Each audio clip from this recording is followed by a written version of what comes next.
भूमिगत जादुई गुप्त गुफा और लंबी गर्दन वाला शेर। जंगल का राजा शेर बहुत ताकतवर था, मगर पूरी जनता उससे घबराने की बजाय उससे हमेशा मजाक किया करती थी और इस बात का जंगल के शेर राजा को बहुत बुरा लगा करता था। वो चाहता था कि पूरा जंगल उससे थर-थर कांपे, हर कोई उससे डरे। एक दिन जंगल का राजा शेर टहलते टहलते काफी दूर तक निकल गया। उसे एक पहाड़ी के ऊपर चढ़ने का मन हुआ। वो पहाड़ी के ऊपर चढ़ा। अभी वो पहाड़ी के ऊपर चढ़ ही रहा था कि अचानक उसका पैर फिसला और वो एक गुप्त गुफा में जा पहुंचा। गुफा एकदम सुनहरे रंग की थी। हर जगह से हीरे, मोती, जवाहरात दिखाई दे रहे थे। अरे वाह! आज घूमते घूमते ये सुनहरे रंग की गुफा जो देखने को मिल गई, ये तो मजा आ गया। आज तक मैंने इतनी खूबसूरत गुफा नहीं देखी। लगता है ये कोई आम गुफा नहीं, बल्कि बहुत खास गुफा है। अभी राजा शेर अपने आप से बातें कर ही रहा था कि उसके सामने एक बड़ा सा शीशा आ जाता है। जैसे ही राजा शेर अपना चेहरा उसमें देखता है, उसकी गर्दन लंबी हो जाती है। अरे ये क्या? अरे मेरी गर्दन इतनी लंबी कैसे हो गई? राजा शेर पूरी गुफा का चक्कर लगाता है, मगर उसे वहाँ कोई नहीं मिलता।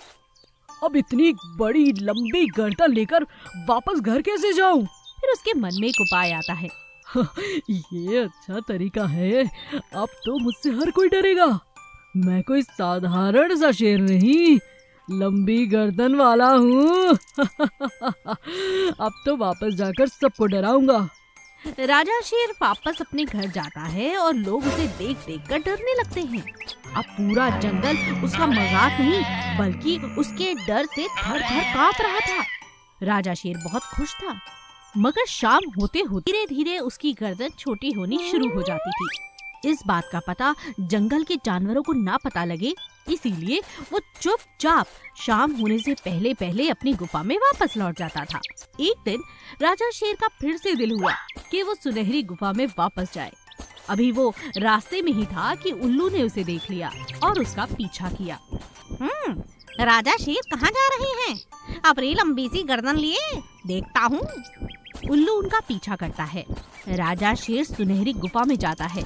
जैसे ही राजा शेर शीशे की तरफ देखता है, फिर से उसकी लंबी गर्दन और लंबी हो जाती है। ये सब देखकर उल्लू सारी बात समझ जाता है और वहीं खड़े खड़े राजा शेर से कहता है, तो राजा शेर, आपको क्या लगता है इस आईने में देखकर केवल आप अपनी लंबी गर्दन कर सकते हैं? आप भूल गए मैं भी यहाँ हूँ, जरा पीछे मुड़कर देखिए। इतनी देर में उल्लू सामने आ जाता है और जैसे ही वो शीशे में देखता है, उल्लू की गर्दन भी लंबी हो जाती है। राजा शेर उल्लू को समझाता है, देखो ये बात किसी को मत कहना। नहीं बताऊंगा, मगर आप ये अत्याचार बंद करिए।